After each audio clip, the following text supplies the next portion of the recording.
George Kilpatrick, inspiration for the nation, celebrating people we feel good about. Well, we got a history maker, Reverend Dr. Pastor Bernard Alex, president of the National Action Network and involved in pastor of the Victory Temple and other things. But we'll just talk about, you just made history, my brother. The first African-American to serve on the town of DeWitt Council. Really? Yes, sir. I mean, and so let's just start right there, bruh.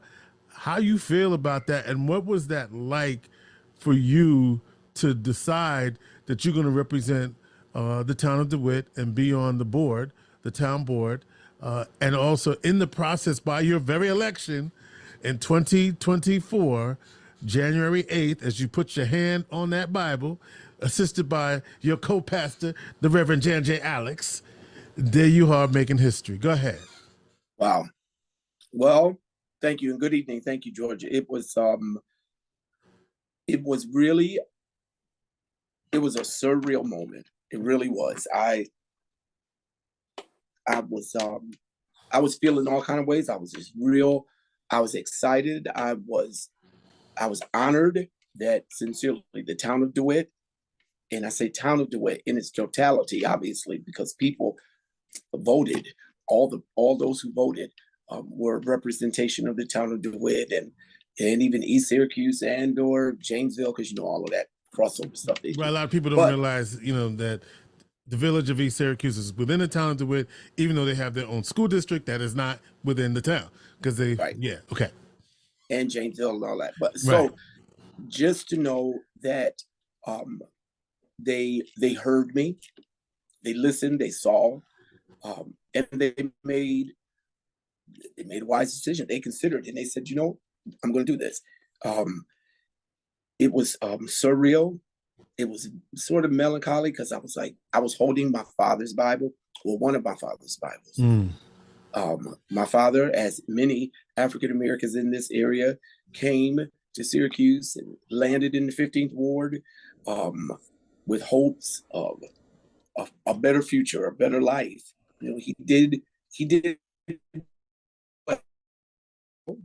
in all things considering, and that I was literally living out the dream of my father.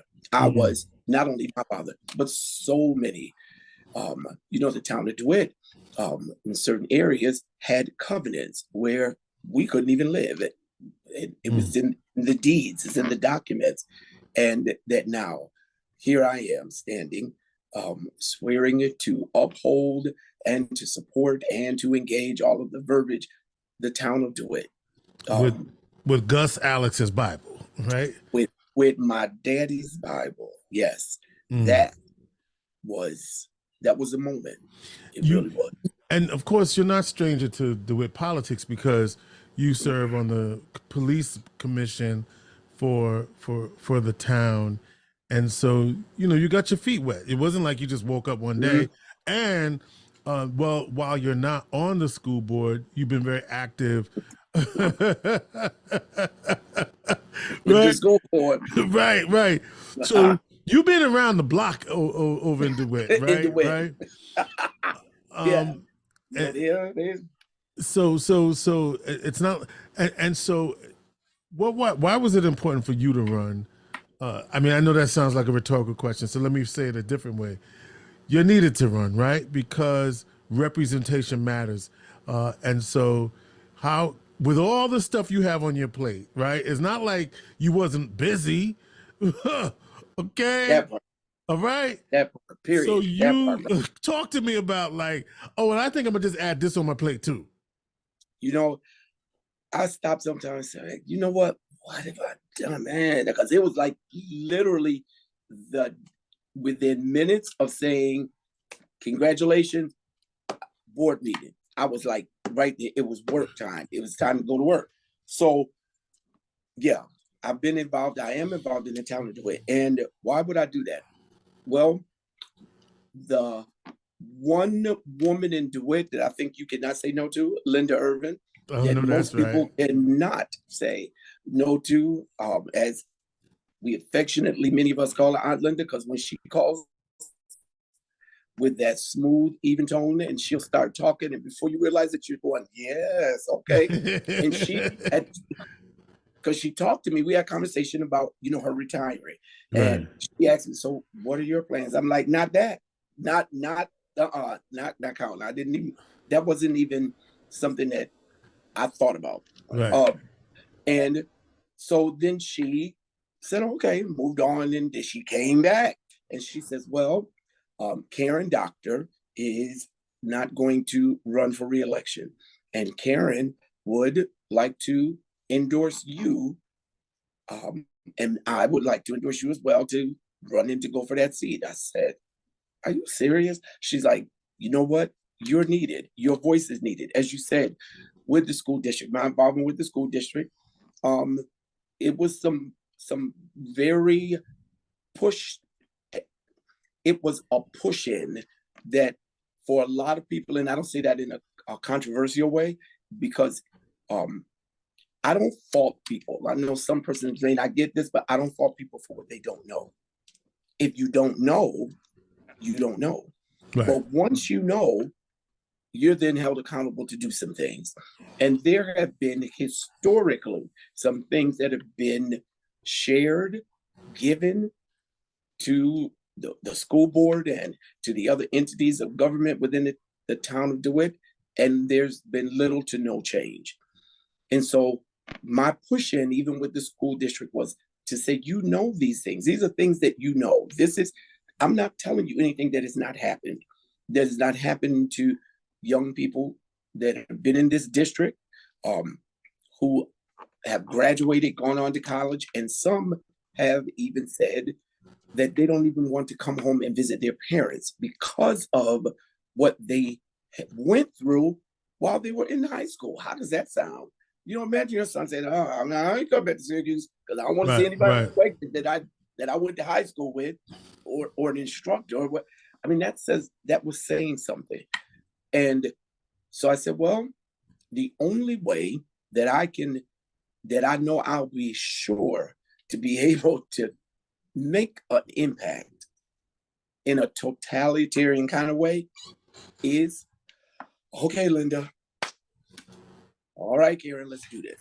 I feel like you are in some ways a unique position, because not only are you active in the suburban community where you live, but you're also pastor of a church right in the heart, right in the heart of the city, right on the, I don't know what you call James Street area, but whatever you call it, you're right there, okay?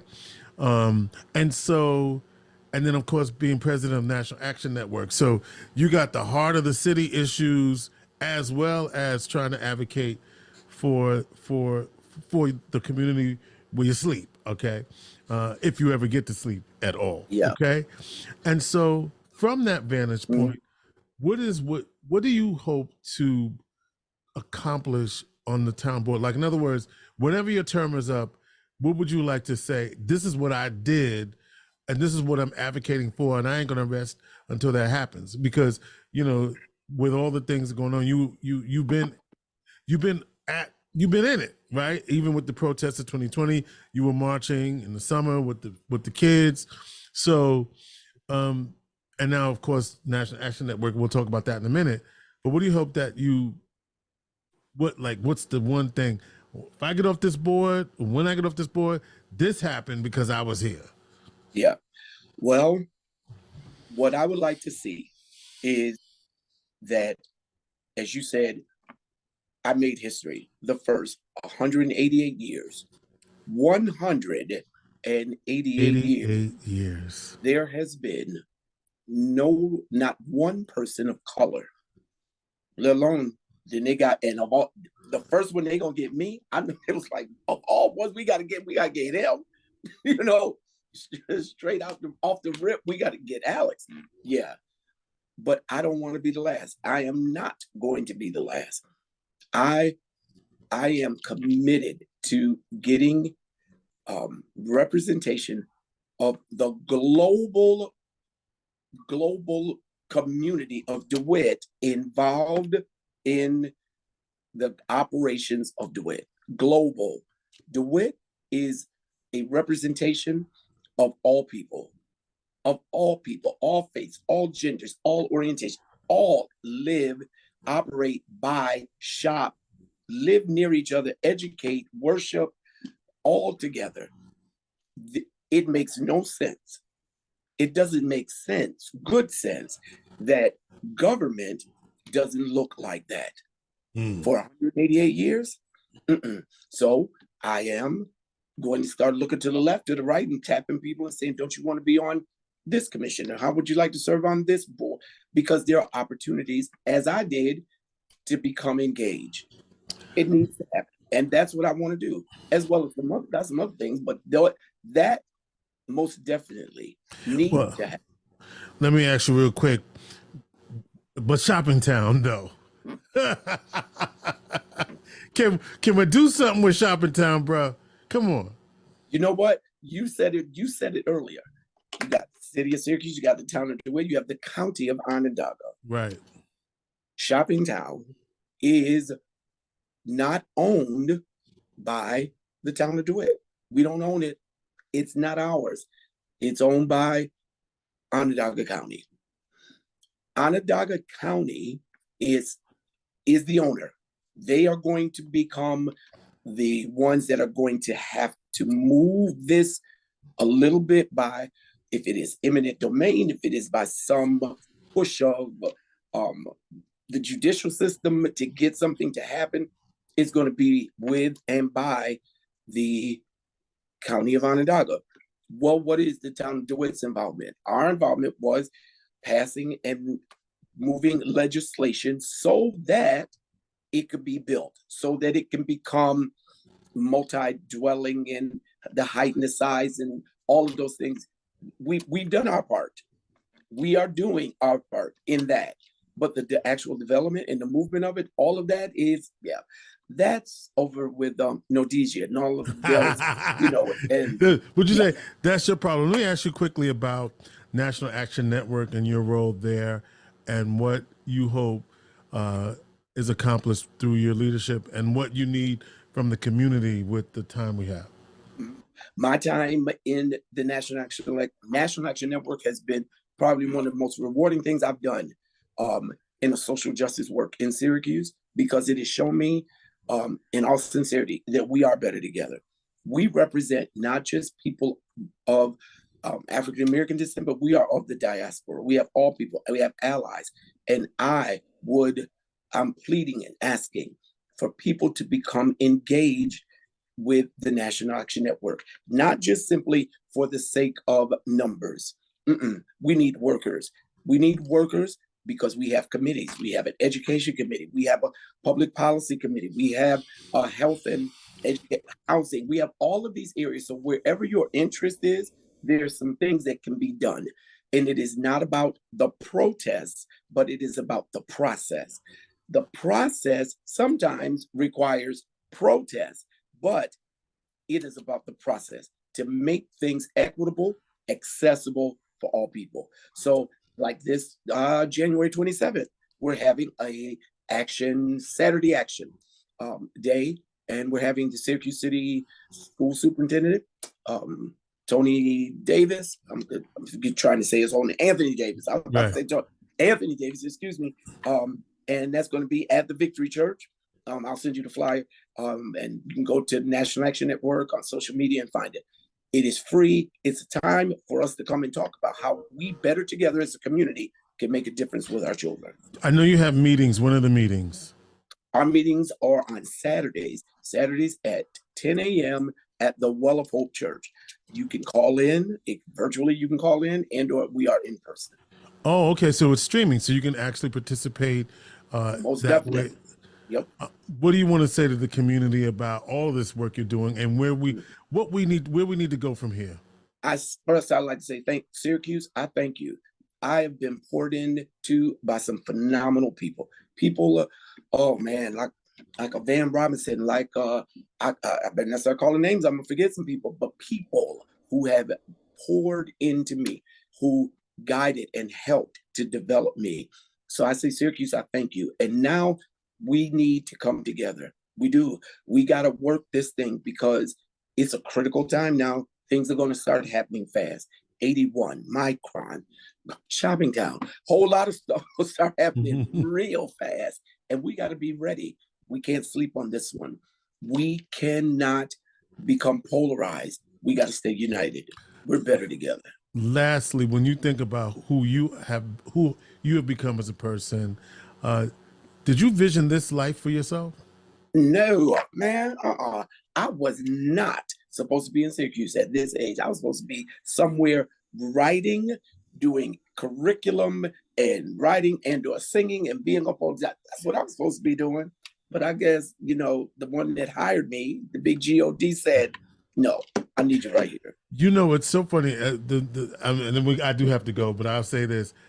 All of the messages I'm getting these days are showing up as walking in your purpose. And I think what you're saying is I've surrendered all of that, and here I am. Here I am doing what I got to do. And you were one of those persons too, George. Sincerely, thank you. You really have helped me. Thank you. Oh, you're welcome, my brother. That is Reverend Pastor Dr. Bishop. I didn't give him his first name. I didn't do that. Listen, the Victory Tone. He didn't call you Bishop. Pastor. Yo, man, you know me. I'm good with Bernard. Your people will come after me, so let me just make it right. Bishop, Pastor, Reverend Dr. Bernard Alex. He lets me call him Bernard. And we appreciate you. Congratulations on making history in the town of DeWitt. Continued success with your work with Nan and all the other stuff you got going on. And actually, you pastor a church. So, yeah, I do. Oh, and the brother cooks. I see you on Facebook with your fried chicken and your fish dinners and all of that. So let we feed people every Wednesday, man. Every Wednesday, 12 o'clock. If y'all hungry, come to Victory and eat. Let the people know. That's my passion. Our community, as you said, I'm in this thing for real. What's your address so people can get 817 East Willow Street between Catherine and Lodi. There you go. Let your nose guide you. You know what we are. In the thick of it. In the thick of it. And for real. Inspiration for the nation, celebrates people we feel good about. Bernard Alex, thank you so much. Thank you, sir.